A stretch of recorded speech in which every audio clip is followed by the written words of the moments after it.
नमस्कार, आप देख रहे हैं द वीक ऑफ शो। मैं वैष्णवी हाजिर हूं इस हफ्ते के सियासी ड्रामों की फिल्म लेकर। तो चलिए रंगमंच से पर्दा हटाते हैं और दिखाते हैं आपको इस हफ्ते की प्रमुख सियासी खबरें।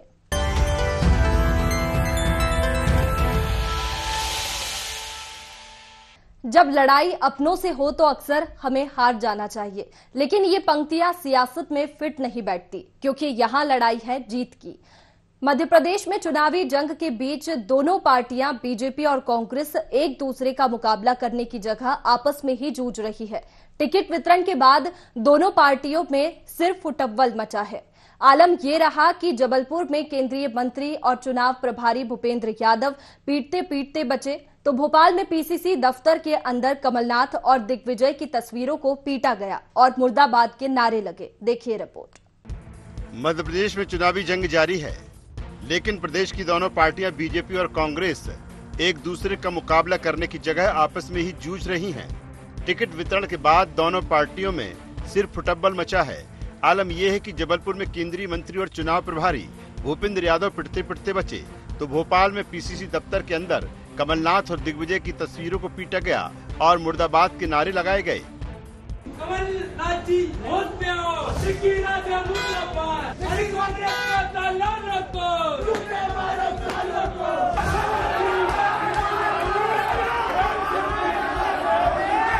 लेकिन बात यहीं तक सीमित नहीं है। दोनों पार्टियों में टिकट न मिलने से नाराज कई नेताओं ने बगावत का झंडा बुलंद कर दिया है। बीजेपी में 20 से अधिक तो कांग्रेस में इससे कहीं दोगुनी सीटों पर बागी ताल ठोकने लगे हैं। इनमें कईयों ने तो दूसरे दलों से टिकट भी ले लिया है। दोनों पार्टियों के अंदर चल रही बगावत पर नजर डालें तो कांग्रेस में 42 सीटों पर खुली बगावत नजर आ रही है। मुरैना की सुमावली में मौजूदा विधायक अजब सिंह कुशवाहा बसपा से चुनाव लड़ेंगे। सतना की नागौद सीट पर मौजूदा विधायक यादवेंद्र सिंह हाथी पर सवार हो चले हैं। धार की धर्मपुरी सीट पर पूर्व सांसद गजेंद्र सिंह राजू खेड़ी का चुनाव में उतरने का ऐलान। भोपाल उत्तर से नासिर इस्लाम चुनाव लड़ने का ऐलान कर चुके हैं। ग्वालियर ग्रामीण से केदार कंशाना चुनाव लड़ने का ऐलान कर चुके हैं। सागर के बंडा में कांग्रेस में शामिल हुए सुधीर यादव आप से चुनाव लड़ेंगे। भाजपा की जिन 22 सीटों में बगावत, उनमें 10 में मौजूदा विधायक। भाजपा की 11 सीटों पर सीधी बगावत। चाचौड़ा से भाजपा की ममता मीणा आपके टिकट पर मैदान में। लाहौर भाजपा के रसाल सिंह ने बसपा से ताल ठोक दी है। भिंड से विधायक संजीव कुशवाहा का चुनाव लड़ने का ऐलान। मुरैना में पूर्व मंत्री रुस्तम सिंह के बेटे राकेश बसपा से चुनाव लड़ेंगे। रैगांव में पुष्पराज बागरी, रानी बागरी का चुनाव लड़ने का ऐलान। सीधी में विधायक केदारनाथ ने निर्दलीय चुनाव लड़ने का ऐलान किया है। छतरपुर के राजनगर में भाजपा नेता घाशीराम पटेल बसपा के उम्मीदवार हैं। सतना में भाजपा छोड़ रत्नाकर चतुर्वेदी भी हाथी पर सवार हो चले हैं। हालांकि दोनों पार्टियां इसे घर की लड़ाई बताकर जल्द ही शांत करने का दावा कर रही हैं और अपने को एक दूसरे से बेहतर बता रही हैं। देखिए, कोई किसी तरह का विरोध नहीं है। भारतीय जनता पार्टी में कर्तव्यनिष्ठ और संगठन के प्रति समर्पित कार्यकर्ता होता है। विरोध किसको कहते हैं? या आप कांग्रेस कार्यालय जरा आधे घंटे खड़े तो हो। पीसीसी में कमलनाथ और दिग्विजय सिंह के मुर्दे जलाए जा रहे हैं। और मजे की बात यह है कि आज ये नेता बैठ के डैमेज कंट्रोल की बैठक करेंगे। जिन्होंने स्वयं डैमेज किया, कमलनाथ ने स्वयं उकसाया था कार्यकर्ताओं को दिग्विजय सिंह के और उनके पुत्र के कपड़े फड़वाने के लिए, और आज विरोधाभासी डैमेज कंट्रोल करेंगे। तो डैमेज ये होता है। भारतीय जनता पार्टी में चुनाव कार्यालय खोल रहे हैं, बूथ स्तर की समितियों की बैठक हो रही है और 51% वोट शेयर की राह पर हम बढ़ चले। डैमेज कंट्रोल के लिए सभी नेता अपने अपने स्तर पर बात कर रहे हैं, लोगों को समझा रहे हैं, लोग समझ भी रहे हैं। लोग भी चाहते हैं, जो हमारे नाराज नेता लोग भी हैं वो भी चाहते हैं कि कांग्रेस की सरकार आए, और अब अपना उसमें अवसर ढूंढ रहे हैं। तो इसमें कोई बात नहीं है, वो घर के लोग हैं, उन्हें समझा लिया जाएगा। और सबका कैंडिडेट केवल हाथ का पंजा है, और हाथ सबका उम्मीदवार एक ही है, और इसमें पार्टी को सफलता मिलेगी। हम 150 सीट जीतेंगे। 2018 में भाजपा बहुत कम सीटों के अंतर से सरकार बनाने से चूक गई थी। तब माना गया था कि गलत टिकट वितरण की वजह से उसके हाथ से सत्ता गई, क्योंकि बागियों ने 8 से 10 सीटों पर खेल बिगाड़ दिया। इस बार भाजपा में फिर वही स्थिति है, तो कांग्रेस की स्थिति उससे भी खराब है। अब देखना यह है कि दोनों पार्टियों में कौन समय रहते डैमेज कंट्रोल कर पाता है और किसे बगावत भीतरघात का खामियाजा भुगतना पड़ता है। Bureau report, IND 24। Madhya Pradesh में कई सीटों पर बगावत और नाराजगी झेल रही कांग्रेस पार्टी बैकफुट पर आ गई है। कांग्रेस ने चौथी सूची जारी कर 4 सीटों पर प्रत्याशी बदल दिए हैं। 3 बार में 230 प्रत्याशियों की घोषणा के बाद हो रहे विरोध प्रदर्शन और बगावत को देखते हुए पार्टी ने ये फैसला लिया है। देखिए रिपोर्ट। मध्य प्रदेश में कांग्रेस ने चौथी सूची जारी कर 4 सीटों पर प्रत्याशी बदल दिए हैं। 3 बार में 230 प्रत्याशियों की घोषणा के बाद हो रहे विरोध प्रदर्शन और बगावत को देखते हुए पार्टी ने ये फैसला लिया है। इनके टिकट बदले गए हैं। सुमावली में कुलदीप सिकरवार की जगह मौजूदा विधायक अजब सिंह कुशवाहा, पिपरिया में गुरुचरण खरे की जगह वीरेंद्र बेलवंशी, बड़नगर में राजेंद्र सिंह सोलंकी की जगह विधायक मुरली मोरवाल, जावरा में हिम्मत श्रीमाल की जगह वीरेंद्र सिंह सोलंकी। इससे पहले दूसरी सूची में भी कांग्रेस ने 3 प्रत्याशी बदले थे। कांग्रेस ने नरसिंहपुर जिले की गोटेगांव सीट पर शेखर चौधरी की जगह NP प्रजापति, शिवपुरी जिले की पिछौर सीट पर शैलेंद्र सिंह की जगह अरविंद लोधी, दतिया सीट पर अवधेश नायक की जगह राजेंद्र भारती को टिकट दी गई। इस तरह कांग्रेस अब तक 7 सीटों पर प्रत्याशी बदल चुकी है। कांग्रेस में चल रहे टिकट बदलने के खेल पर बीजेपी तंज कस रही है। कांग्रेस की हालत अजब गजब हो गई है। सोनिया कांग्रेस, खड़गे कांग्रेस बनी, फिर मध्य प्रदेश में कमलनाथ कांग्रेस हो गई। कमलनाथ जी ने तो क्या, उनके बेटे ने भी टिकट बांट दिए और जब टिकटों को लेके कोलाहल मचा और लोग पहुंचे कमलनाथ जी के पास, तो उन्होंने कहा कपड़े फाड़ना है तो दिग्विजय सिंह के और जयवर्धन सिंह के फाड़ो, तो वो कपड़ा फाड़ कांग्रेस हो गई। और उसके बाद अब कांग्रेस बन गई है टिकट बदल कांग्रेस।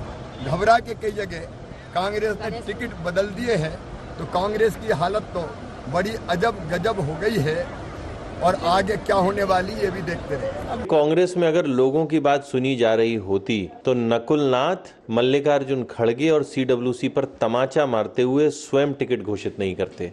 ये सर्वे नहीं, ये सर्वे सर्वाओं का मामला है। बाकी कांग्रेस में टिकट बदलने की असली कहानी ये है कि कांग्रेस में जिस तरीके से 15 महीने की सरकार के समय तबादला उद्योग चलता था, आज टिकट उद्योग चल रहा है। तो जो ज्यादा बोली लगा देता है तो टिकट भी बदल दिया जाता है उसके आधार पर। वहीं कांग्रेस इसे आंतरिक लोकतंत्र का नमूना बताकर भाजपा पर भी वार कर रही है। कांग्रेस का कहना है कि उसने ये कार्यकर्ताओं की राय पर प्रत्याशी दिए हैं, जबकि भाजपा ने प्रत्याशी थोपे हैं। भाजपा में तानाशाही है ना। उनको अपने केंद्रीय मंत्रियों को यहाँ उतारना पड़ा, 30 से ज्यादा विधायकों का टिकट काटना पड़ा। हमारे यहाँ पर आप देख रहे हैं 230 की 230 सीटों पर हमने अपने सर्वसहमति से उम्मीदवार घोषित किए। 4 सीटों पर लोकतंत्र है, इसलिए दोबारा लोगों को, कार्यकर्ताओं को जो बूथ पे बैठेगा उसे सुना गया, सहमति फिर बनी और बदलाव किए गए। टिकट पर कांग्रेस और भाजपा दोनों में लंबा टकराव चल रहा है। दोनों पार्टियों में कार्यकर्ताओं का जमकर गुस्सा फूटा। टिकट न मिलने से वंचित कई दावेदार बागी बन गए। कांग्रेस ने 7 सीटों पर प्रत्याशी बदलकर डैमेज कंट्रोल की कोशिश की, लेकिन अभी भी दोनों पार्टियों में आक्रोश का लावा उबल रहा है। देखना यह है कि दोनों पार्टियां इसे कैसे शांत करती है। Bureau report, IND 24।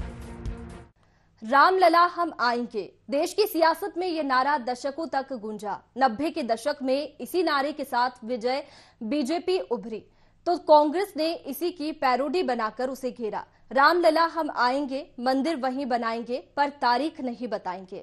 लेकिन अब कांग्रेस ये पैरोडी नहीं गा पाएगी, क्योंकि वो तारीख अब आ गई है। अयोध्या में श्री राम जन्मभूमि मंदिर के गर्भगृह में प्रधानमंत्री नरेंद्र मोदी 22 जनवरी को रामलला की मूर्ति की प्राण प्रतिष्ठा करेंगे। रामलला की प्राण प्रतिष्ठा का मुहूर्त उस समय तय हुआ है जब मध्य प्रदेश समेत 5 राज्यों में चुनाव है, इसलिए कांग्रेस इसे चुनावी नजरिए से देखने लगी है। देखिए रिपोर्ट।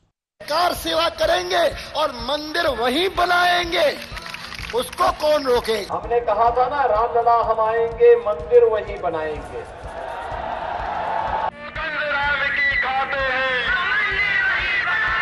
देश की सियासत में नारा दशकों तक गूंजा। 90 के दशक में इसी नारे के साथ बीजेपी उभरी तो कांग्रेस ने इसी की पैरोडी बनाकर उसे घेरा।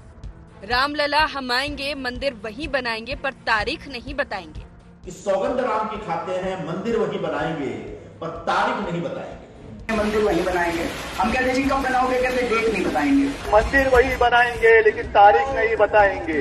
लेकिन अब कांग्रेस ये पैरोडी नहीं गा पाएगी, क्योंकि वो तारीख अब आ गई है। अयोध्या में श्री राम जन्मभूमि मंदिर के गर्भगृह में प्रधानमंत्री नरेंद्र मोदी 22 जनवरी को रामलला की मूर्ति की प्राण प्रतिष्ठा करेंगे। मंदिर निर्माण समिति के महामंत्री चंपत राय ने पीएम से नई दिल्ली में बुधवार को मुलाकात करने के बाद ये जानकारी दी। इसके बाद पीएम मोदी ने कहा कि वे खुद को धन्य महसूस कर रहे हैं। उन्होंने एक्स पर लिखा, जय सिया राम, आज का दिन बहुत भावनाओं से भरा हुआ है। अभी श्री राम जन्मभूमि तीर्थ क्षेत्र ट्रस्ट के पदाधिकारी मुझसे मिलने मेरे निवास पर आए थे। उन्होंने मुझे श्री राम मंदिर में प्राण प्रतिष्ठा के अवसर पर अयोध्या आने के लिए निमंत्रित किया है। ये मेरा सौभाग्य है कि अपने जीवन काल में मैं इस ऐतिहासिक अवसर का साक्षी बनूंगा। रामलला की प्राण प्रतिष्ठा का मुहूर्त उस समय तय हुआ है जब मध्य प्रदेश समेत 5 राज्यों में चुनाव हो रहे हैं, इसलिए कांग्रेस इसे चुनावी नजरिए से देखने लगी है। उसका कहना है कि ना तो राम अकेले भाजपा के हैं, ना राम मंदिर। वो कुछ भी करे, भाजपा को इससे कोई फायदा नहीं मिलने वाला। देखिए, ये तो ऐसे ही राम मंदिर की बात कर रहे हैं जैसे ये भारतीय जनता पार्टी का मंदिर हो। राम मंदिर हमारे देश का मंदिर है, हमारे सनातन धर्म का एक बहुत बड़ा चिन्ह है। तो ये किसी पार्टी का क्या है राम मंदिर? उधर भाजपा इस पर तंज कस रही है। भाजपा नेता सवाल उठा रहे हैं कि जिस कांग्रेस के नेता बाबरी विध्वंस पर रोए थे, राम जन्मभूमि के स्वामित्व की कानूनी लड़ाई में वकील खड़े कर रोड़े अटकाए, राम सेतु मामले में भगवान राम को ही काल्पनिक बताया, वो किस मुंह से कह रही है कि राम सबके हैं? ये तो कमलनाथ जी जैसे लोग तो भूल गए, जिसमें इन्होंने एफिडेविट कोर्ट में फाइल किया था कि राम काल्पनिक है। सनातनियों के प्रति क्या क्या बयान आए तो कांग्रेस चुप थी। जिसने जब कहा था कि हम यहाँ पर बाबरी मस्जिद बनाएंगे, कमलनाथ जी उस वक्त नेता थे और उसी संसद के अंदर थे और आज उन्होंने उसका कोई विरोध नहीं किया था। जब एफिडेविट फाइल हुआ था, इन्होंने कभी उसका विरोध नहीं किया था। नरेंद्र मोदी जी के रहते हुए इतना बड़ा काम करके दिखा दिया और ये काम संभव इसलिए हुआ कि हमें नरेंद्र मोदी जी जैसा प्रधानमंत्री मिला। अयोध्या में राम मंदिर, कश्मीर से धारा 370 की समाप्ति और देश में समान नागरिक संहिता, ये 3 मुद्दे रहे जिन्होंने भाजपा के पक्ष में बहुसंख्यक हिंदू समाज को लामबंद कर शून्य से सत्ता के शिखर तक पहुंचाया। इनमें राम मंदिर का मुद्दा लगभग हर चुनाव में मास्टर स्ट्रोक साबित होता आया है। देखना यह है कि अब जब मध्य प्रदेश में चुनाव चल रहे तब रामलला की प्राण प्रतिष्ठा का मुहूर्त उसे कितना चुनावी फायदा पहुंचाता है। Bureau report, IND24। Madhya Pradesh में चुनाव है और एक बार फिर किसी पर शक किया जा रहा है, वो है बेजुबान इलेक्ट्रॉनिक वोटिंग मशीन। पूर्व मुख्यमंत्री और कांग्रेस के सीनियर लीडर दिग्विजय सिंह ने ईवीएम पर सवाल उठाए और चुनाव चाहे कोई भी हो, लोकसभा हो या विधानसभा चुनाव हो, ये सवाल चुनावी समय में सियासत का केंद्र बनता ही है। तो चलिए जानते हैं इस बार आखिर क्या सवाल उठे हैं। मध्य प्रदेश में चुनाव है और एक बार फिर किसी पर शक किया जा रहा है और वो है बेजुबान इलेक्ट्रॉनिक वोटिंग मशीन। पूर्व मुख्यमंत्री और कांग्रेस के सीनियर लीडर दिग्विजय सिंह ने ईवीएम पर सवाल उठाए हैं। दिग्विजय सिंह ने अपने सोशल मीडिया हैंडल से पोस्ट करते हुए लिखा था कि माननीय चुनाव आयोग जी, आपसे एक ही गुजारिश है, वीवीपैट स्लिप हमें हाथ में दे दो जिसे हम अलग से रखे मतपेटी में डाल दें। मतगणना के पहले किसी भी 10 मतपेटी के वोट गिन लो और काउंटिंग यूनिट के नतीजों से मेल कर लो। यदि दोनों का नतीजा एक जैसा है तो काउंटिंग यूनिट के नतीजों से रिजल्ट डिक्लेयर कर दो। इसमें चुनाव आयोग को क्या दिक्कत है? माननीय सुप्रीम कोर्ट से यही प्रार्थना है, इसे गंभीरता से लें, देश में लोकतंत्र को बचाइए। हमारी मांग केवल ये है, मैं एक मतदाता हूं, मेरा ये अधिकार है, कॉन्स्टिट्यूशनल राइट है, लीगल राइट है कि मेरा वोट सही रिकॉर्ड हो, सही जगह जाए और सही काउंट हो। ये मेरा अधिकार है। वीवीपैट में पता ही नहीं पड़ता है। हमारा इनसे कहना यह है कि आप जो मशीन में आज विश्व में जिस मशीन में चिप लगी हो वो टेम्पर प्रूफ नहीं है। दिग्विजय सिंह के पोस्ट से साफ है कि उन्हें ईवीएम पर भरोसा नहीं है। दिग्विजय सिंह के इस बयान पर मुख्यमंत्री शिवराज सिंह चौहान ने तंज कसा है। उन्होंने कहा है कि दिग्विजय सिंह बहुत समझदार हैं, उनको पता है कि वो हारने वाले हैं, इसीलिए अभी से मशीन पर दोष मढ़ने लगे हैं। वो तो हार के कारण अभी से ढूंढने लगे हैं। राजा बहुत समझदार है, दिग्विजय जी बहुत समझदार है, उनको पता है कि हारने वाले हैं, तो अभी से वो मशीन पे दोष मार के और छुट्टी पाओ। अब आपको ईवीएम और वीवीपैट की तकनीक भी बता देते हैं। क्या हैक हो सकती है ईवीएम? ईवीएम ना तो कंप्यूटर से कंट्रोल होती है और ना ही इंटरनेट या किसी नेटवर्क से जुड़ी है। छेड़छाड़, हेरफेर रोकने के लिए मशीन इलेक्ट्रॉनिक रूप से सेफ है। इनमें उपयोग किए जाने वाले सॉफ्टवेयर को वन टाइम मार्क्स चिप में बदल दिया जाता है। ईवीएम का सॉफ्टवेयर गोपनीय तरीके से विकसित किया है। अभी तक ईवीएम के साथ किसी तरह की छेड़छाड़ सिद्ध नहीं हुई है। ईवीएम को हैक करने की बात अभी तक सही साबित नहीं हो सकी है। वीवीपैट मशीन को ईवीएम के साथ अटैच किया जाता है। ये मशीन वोट डाले जाने की पुष्टि करती है। वीवीपैट के साथ प्रिंटर जैसा एक उपकरण ईवीएम से जुड़ा होता है। बटन दबाते ही उम्मीदवार के नाम और पार्टी के चिन्ह की पर्ची स्क्रीन पर 7 सेकंड तक दिखती है। 7 सेकंड बाद पर्ची सुरक्षित बक्से में गिर जाती है। चुनाव आयोग ने 12 मई 2017 को सभी राजनीतिक पार्टियों की सहमति से ईवीएम के साथ वीवीपैट अटैच करने का फैसला लिया था। माना यह जा रहा था कि इससे ईवीएम पर उठने वाले सवालों पर विराम लग जाएगा, लेकिन दिग्विजय सिंह जैसे नेता ईवीएम के बाद वीवीपैट की वफा पर भी शक करने लगे हैं। पता नहीं ईवीएम और वीवीपैट को अभी कितनी अग्नि परीक्षाओं से गुजरना होगा। Bureau report, IND24। Madhya Pradesh का चुनावी रण तेज हो चला है और इसमें महारथी उतर चुके हैं। बात बीजेपी की करें तो सीएम शिवराज सिंह चौहान, प्रदेश अध्यक्ष VD शर्मा के साथ दूसरे बड़े नेता पहले से ही मैदान में डटे हैं। अब पार्टी के चाणक्य कहे जाने वाले केंद्रीय मंत्री अमित शाह ने भी डेरा डाल दिया है। शाह 3 दिन MP में रुककर बीजेपी के प्रचार अभियान को गति दे रहे हैं। साथ ही बगावत भीतरघात को रोकने की कोशिश कर डैमेज कंट्रोल भी कर रहे हैं। बीजेपी अपने विकास के एजेंडे पर आगे बढ़ रही है और कांग्रेस उसके निशाने पर है और एक मोर्चा हिंदुत्व का भी खुल गया है। देखिए रिपोर्ट। मध्य प्रदेश का चुनावी रण तेज हो चला है और इसमें महारथी उतर चुके हैं। दोनों बड़े दलों बीजेपी और कांग्रेस के साथ अब दूसरे दलों ने भी अपने दिग्गजों को चुनावी रण में उतार दिया है।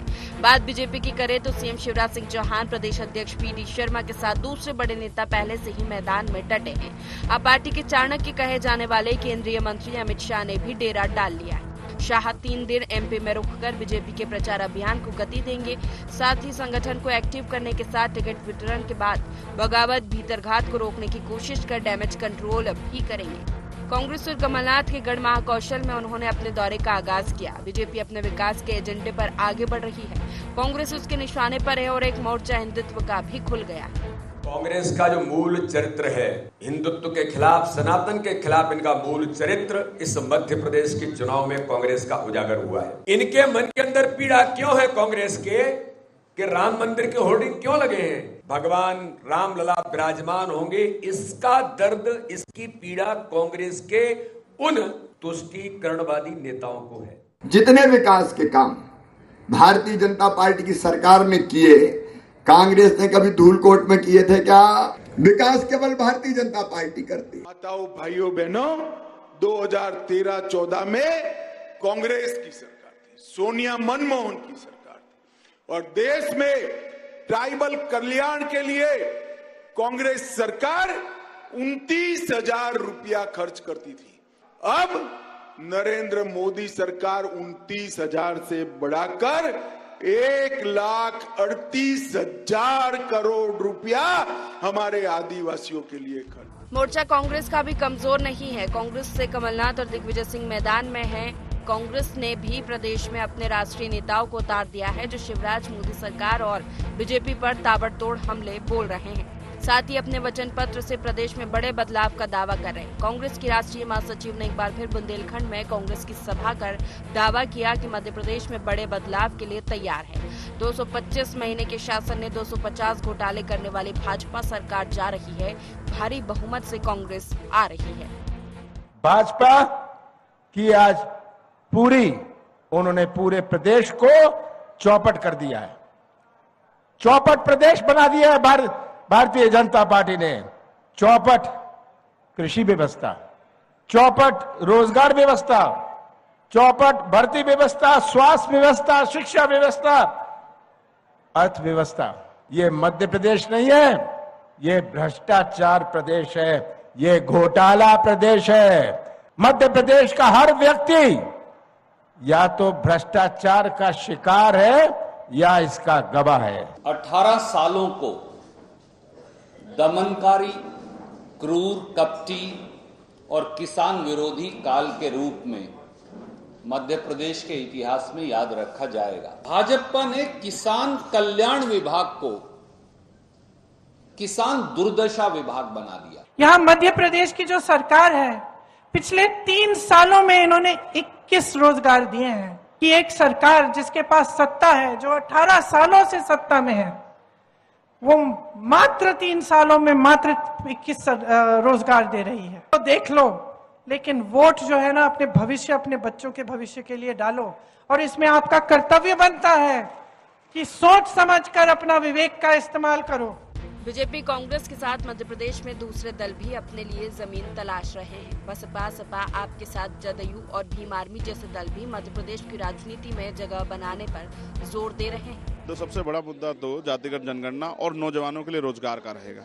यहाँ कच्चे मकान बहुत है, जन समस्याओं पे हम लोग बड़ा काम करना चाहते हैं कि जनता के जीवन खुशहाल। कुल मिलाकर कहे तो मध्य प्रदेश में इस बार भाजपा अगर राज्य और केंद्र दोनों सरकारों के काम पर चुनाव लड़ रही है तो हिंदुत्व भी प्रदेश के चुनाव में बड़ा एजेंडा है, तो कांग्रेस भी इसी पर पलटवार कर रही है। इसके निशाने पर शिवराज और मोदी सरकार है तो हिंदुत्व का एजेंडा भी। वहीं इनकी लड़ाई के बीच दूसरे दल भी प्रदेश की सियासत में जगह बनाने की कोशिश में है। अब देखना ये है कि इस दौड़ में किसको कौन सी जगह मिलती है। Bureau report, IND24।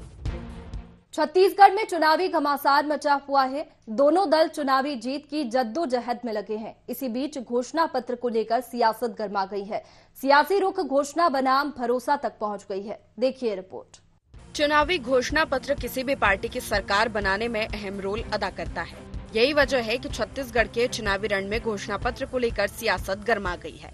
बीजेपी ने प्रत्याशी ऐलान में जो बाजी मार ली है, लेकिन अभी तक उसका विजन जनता के सामने नहीं आ पाया है।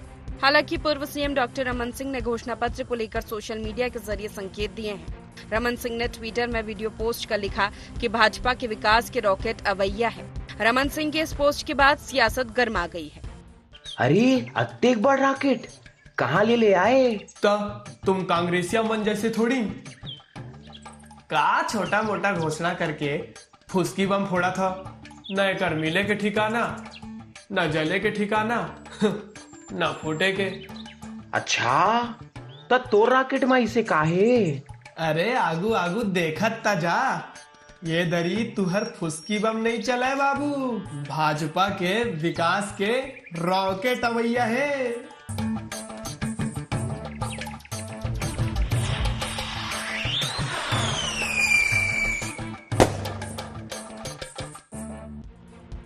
पूर्व सीएम डॉक्टर रमन सिंह के वीडियो पर मुख्यमंत्री भूपेश बघेल ने तंज कसा है। उन्होंने कहा कि घोषणा करें, घोषणा कोई भी कर सकता है, लेकिन उस घोषणा और गारंटी का भरोसा किस पर है जो हमने 5 साल काम किया है। भरोसा हम पर है, उन पर नहीं है।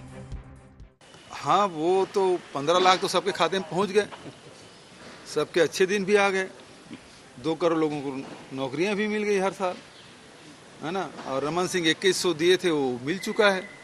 सभी आदिवासियों को जर्सी गाय भी मिल चुकी है, दूध की नदियां बह रही है आदिवासियों के घरों में। तो और घोषणा करें, सवाल इस बात का है, गारंटी या घोषणा तो कोई भी कर सकता है, लेकिन उस घोषणा या गारंटी का भरोसा किस पर है। जो हम लोगों ने 5 साल में काम किया है, तो भरोसा हम पे है, उन पर नहीं है। कांग्रेस वार करे और बीजेपी कैसे चुप रह सकती थी। सीएम भूपेश के वार पर डॉक्टर रमन सिंह ने भी जोरदार पलटवार किया। रमन सिंह ने कहा कि कांग्रेस से छत्तीसगढ़ की जनता का भरोसा टूट चुका है। जन घोषणा पत्र का जनता हिसाब मांग रही है। जन घोषणा पत्र के सारे वादे अधूरे हैं, कांग्रेस इसका जवाब दे। कांग्रेस पर भरोसे का कोई कारण ही नहीं बनता है। भरोसा तो पूरी तरीके से छत्तीसगढ़ की जनता का टूट चुका है। विश्वास, भरोसा तोड़ने का काम तो भूपेश जी ने ही किया है। जन घोषणा पत्र जनता हिसाब मांग रही है, पूछ रही है, और जन घोषणा पत्र के सारे 19 वादे अधूरे हैं। तो भूपेश उसका जवाब, भूपेश जी और उनकी सरकार जवाब दे कि पहला तो विश्वास जनता की तोड़ा है, तो अब जनता को दोबारा भूपेश सरकार पे भरोसा करने का कोई कारण ही नहीं बनता। पहले चरण के चुनाव के मतदान के लिए महज कुछ ही दिन का समय बचा है, लेकिन अभी तक कांग्रेस और बीजेपी घोषणा पत्र जारी नहीं कर पाई है। दोनों को एक दूसरे के घोषणा पत्र का इंतजार है। दोनों ही पार्टी के घोषणा पत्र में क्या खास रहेगा, घोषणा पत्र से क्या जनता सधेगी, ये तो विधानसभा चुनाव के परिणाम ही बताएंगे। रायपुर से IND24 के लिए गोपी कृष्ण साहू की रिपोर्ट। फिलहाल द वीक ऑफ शो में इतना ही। आप बने रहिए IND24 पर। नमस्कार।